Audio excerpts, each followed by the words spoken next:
Hello, everybody, and welcome back to that Eurovision site, Eurovision with a Slice of Life. I'm Shiloh, and today I'm here with Janek, who will be competing in Eesti Laul 2025 with his song Frozen.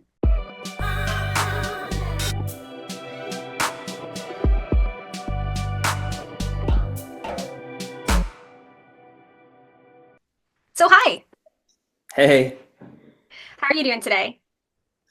I'm all right actually. Well, this morning started a bit weird, like I was really sick. But then I remembered in the afternoon about 3:30 when I was in bed, just suffering, thinking, God, I've got this interview today. I better recover. So here I am. And I managed to have a nice gym session just right before. All right, well, I'm glad you're here. So, let's start off with a little kind of icebreaker. So, I'm in the US, but most of the people on the site with me are in the UK, and so this is their favorite question to ask national final artists. Do you have a favorite biscuit? A favorite biscuit. I'm actually I am a sweet tooth. And I wouldn't say I'm a massive biscuit person, but if I would choose one, that would be a Domino. And Domino is like an Oreo, but the Finnish version of it. And I think it's a better version. Okay. All right. Yeah. So they tell me to ask this question, and I never know what the answers mean. Well, fair enough. But yeah, Domino, I don't know why it's better, but it just tastes better, I guess. Sure. All right. So, down to business. For any of our viewers who might not know you, can you tell us about yourself and what your music career has been like so far? Sure. So I'm Janek, and currently, actually, I live in the UK most of my time because I moved there in 2014, so just over 10 years ago to study music. And when I graduated from music, I moved to Melbourne, Australia, where I did a gap year and somehow ended up working in finance. So after that, I just came back to London and I started an office job. And currently, I work at an investment firm where I've been working now for over 3 years. Before that, I've been doing a couple of other things, but music has always been somewhere there in the background, and I was always doing it. Mainly just recording some stuff, but wasn't really going out there as much, performing as before.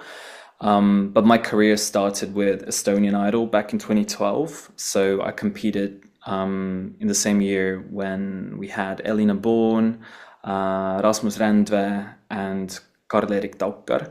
So it was a very competitive and strong year. So that's where I got the hype, and I thought, like, you know what? You've got this. God has given you the voice, and you have to do it. But somehow, I think as you grow older and then you travel the world, priorities can change sometimes. And also, we had the pandemic just very recently, and I think it had been an obstacle for me personally. But up until over 2 years ago, where I said to myself, you know what? I'm tired of not knowing what I want from my life. And so I just decided to write a song with Moreland. And so we did compete in Eesti Laul 2 years ago. And that was, I think, one of the biggest steps in my music career so far. And then after that, we had a year's break. And here I am again with the song Frozen. Now you're back. So, how has your life changed since participating in Eesti Laul 2023? And what was your experience in 2023 like? I think my life changed a lot. So I think I was nearing the quarter life crisis at that point. And I feel like Eesti Laul happened right, like at the right time when I needed it most, because I feel every person in the world experiences this sort of dark part of their life at one point. And I think Eesti Laul has been the light at the end of the tunnel for me. So it had ignited a lot of hope in me, and also gave me a lot of new perspectives on things. And I feel like I started being more driven than I used to before. So I think that's my takeaway from it. And then talking about experience as the competition, it was great. I met a lot of good artists, and it was quite fun to firstly get to know new people, but also meet people that I already knew from years back because somehow some of us maybe studied in the same music college before, or we've met in the corridors of the Estonian Idol audition. So I guess that was the nice part of it because Estonia is such a small country. It's just 1.3 million people, so it's very easy to know everyone. And I think it's so funny to say that I think most people here are famous. So so I feel like our TV stations they focus a lot on personal stories. So even today, when I was feeling sick and watching Estonian television, they always try and make an effort to talk about different people that live in our country. Somebody that's got a coffee shop, or somebody that lives in Miami, has a business running out there. And so I feel like everyone had their own airtime, which is quite funny, I think. Whereas when I live in the UK, then you watch the news and it's all the depressing stuff like the wars and the all sorts of discriminations and stuff. So in some ways, I kind of appreciate the peace that I experience back home because it's a lot more personable and people centered in this country. But yeah, Eesti Laul has been fun, and I think the placement was great as well. The whole experience. So, and I think this time we've got a more, maybe even more exciting song with more possibilities. So I'm very looking forward to it. Yeah. And so what made you decide to come back this year? Why did I decide to come back? Yeah, yeah. I guess I missed the what I experienced in 2023, and I think there's been some things that I learned from as well that I would like to do better this time because I think you never stop growing as an artist or even as a person, and I think um, a year's break was a good time to reflect and think about what should I do next. So I think Song Frozen was born at the right time, and I think this is the right time for me to be in the competition again. Yeah. And so you're working with Merland again, who also collaborated with you on House of Glass. So how did that partnership start? How did you guys meet each other? Well, I think something quite sad happened in my life, and that's why I reached out to him. So I used to have a really talented producer back in the UK that I worked with, but unfortunately, in early 2022, he took his own life. So unfortunately, um, some of the projects were left on his hard drive, which means they were irrecoverable. So, but also the most I think weirdest thing about it was that we wrote a lot of songs that were about life and mental health, and I think there was that one song that we wrote that is really close to my heart, and we never actually released it, and is still in just in my kind of demo folder. Um, so yeah, I was quite taken aback by that because it really gave me a new perspective on things and especially mental health because we really do not know what people are going through. Because to me, he seemed like a very, very happy, talented person who's been extremely outgoing. He's been playing in different bands, DJing and being a sound engineer, being a producer. He's been doing so many great things. So for me, it was a shocker that something like that happened to him. But um, it just taught me to appreciate my life and also be present, which is very important, I think. But yeah, it kind of made me quite low and sad, and I think I kind of given up on my music career at that point. But then a couple of months passed, and I thought, you know what, he would have wanted me to keep going because he really enjoyed doing stuff with me, and he knew that I had the voice to do that, had the talent.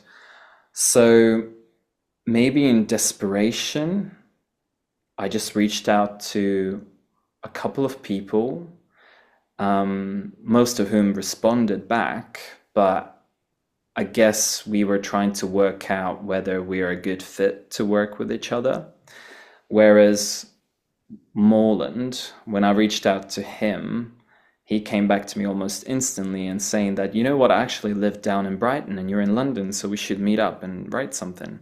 So he was really excited about working together because he loved the demos that we made with my friend. So I traveled down and I've met him, and House of Glass was born, and we became really nice, like really good friends as well. Like I don't know what it is, but we just get along and we love good music, good melodies, and I really hope that this cooperation will continue beyond Eesti Laul as well. Yeah. Well, I mean, first of all, I'm really sorry that that happened with your producer. But it does sound like you got a really good partnership out of that in the end. So Yes, I do agree that um, everything bad that happens, there's always a good start to something else. So when I turned 30 back in June, I wrote out myself quite a few bullet points, what I've learned from my 20s. And one of the points was to say that sometimes people um, leave us in order for us to have some new opportunities. So I guess I took it this way, and um, I think it's a beautiful thing, if I'm honest with you, because I do think it's somehow a beautiful continuation um, to somebody's memory, even though they're not with us anymore. so let's talk about your song a little bit. So what is Frozen about? Well, Frozen, I think many people can find their own meaning by listening to it, reading the lyrics. To me personally, it's about the emotional state that you experience when somebody perhaps is no longer in your life that you used to really care for and you really deeply loved them. So it's that sort of emotional state, and I wouldn't want to say that Frozen is a sort of a call for help, negative and a sad song. On the contrary, I'd like to say that I think it's a positive song, and you know why? Because I think when sad things happen to us in our lives, we tend to withdraw. We don't go out with friends as much as we used to. We don't do, I guess, the pleasurable things we used to do. We probably stall with our progress at work. And in that moment, it's okay. But there is a risk of getting lost in that for too long. And I think Frozen is just a song to encourage people to let those emotions out. So this song, you probably heard the last chorus, it shouts out those emotions. And I think Mhm. a lot of people need to find that moment when they actually can talk to someone about how they feel. And I always found that speaking to strangers is the easiest way. Like if you can't speak to your family, then find somebody who you don't really know much, but who will listen to you, because actually, I don't think they will judge you as much as your close friends or your family would. And who knows, they might give you a completely different perspective of things. So that's what's Frozen about. And I want people to know that whatever they're going through, they're not alone in this. And it's okay to feel this way, and it will get better. Yeah, that's really great. So, is there anything that you can tell us about the live performance coming up, or are all those details a secret right now? What can I say? Well, it's going to be very different to my performance from 2023 for sure. But probably all I can say for now is that I will be alone on stage again, but I will have four backing vocalists supporting me from behind. And I can tell that even though for some reason, for some bizarre reason, Eesti Laul is not sharing the visual of the stage, I think it looks freaking amazing. Like I think it's gonna be like the best stage we've ever had. It literally looks like Eurovision, and I can't wait for people to see it. That's great. So, have you listened to the other songs at all? I have, but the funny thing is like I actually haven't listened to all of them thoroughly, but I know what Mhm. they sound like. So if somebody played me a chorus of one song, I would Mhm. know what it is. So So yeah, I kind of know them. There were some songs that I listened actually a couple of times, and not because they're on my playlist, but because they just happen to be in that algorithm and they just keep showing up. So I kind of have to listen to the songs of my competitors. But they're quite good songs, so why not? Yeah. Is there anybody that you're really excited to be sharing the stage with? Anyone whose performance you're really looking forward to? I don't even know. Eurovision and Eesti Laul is such a mysterious competition. They are mysterious competitions in some ways that you will hear a song on a track, like on Spotify or Apple Music, and the song might give you some strong emotions or it won't give you anything at all. So you just have to wait and see what's going to actually happen on stage. Because um, that was my emotion from 2 years ago. For example, I didn't think much of Alika's Bridges, but when I saw it live, I could resonate with it a lot more. Mhm. And so did the Bedwetters song, for example, Monsters. So yeah, I can't tell, but I'm really looking forward to what everyone's got ready for the stage. Yeah. So, did you watch Eurovision last year? I did. I've been watching every year since maybe 2006. Well, that's a long time. That's a long time, yeah. That's almost 20 years. Almost 20 years, yeah, since I was like 10 or 11, yeah. Mhm. And so, did you have any favorite songs from last year? I think Nemo has been my favorite from last year. I know there's been a rise of these, fun songs in Eurovision, which is quite cool, but I have a feeling that those songs are a little bit short-lived. And you know why? That's because they are fun in the moment, but maybe they lack the deep message that certain songs, such as Nemo's The Code, will have, or Lorene's Tattoo. So I think I appreciate Loreen and Nemo for longevity, because those would be the songs that I would be listening for a long time. But I still appreciate also the fun guys coming to Eurovision because Eurovision shouldn't be all, the same, sad and, full of deep messages. It should be about everything and most importantly, having fun on the night. Yeah, that's great. I, I totally agree with that. If it was all the same, it wouldn't be interesting, right? So, Not at all. And it's so funny that I would say just about 10 years ago when we had the fun acts or joke acts, I wouldn't want to call them joke acts anymore because I feel like those artists like um Kadia and the guy who sings Europapa and think I think they took it seriously whatever they were doing and Baby Lasagna. So, but 10 years ago, I don't think those songs would have stood a chance because people would normally just mock them and just ignore them. So it's just very fascinating to see how Eurovision has changed in all these years. yeah. So, what is on the horizon for you? Like, what are your next plans for your music career? Oh, so you know what? This year of Eesti Laul is so different because I don't know what it was with House of Glass and what's the difference with this year, but I feel like I've got so much support from like the biggest people in this country, and it's been overwhelming in a good way. So there's been some real big producers that have already been to Eurovision a few times approaching me, wanting to work together. There's been ex-Eurovision artists and big artists in Estonia that have messaged me and sent me great comments about my song and them, you know, really, really like looking forward to my live performance and hoping that I will make it to the big stage in Eurovision. So I guess I'll just take one step at a time and see what happens after Eesti Laul. And I think I'm looking forward to just writing new music for the people and finally starting my music career. Yeah. So, this actually just occurred to me. So, you don't do music as your day job right now.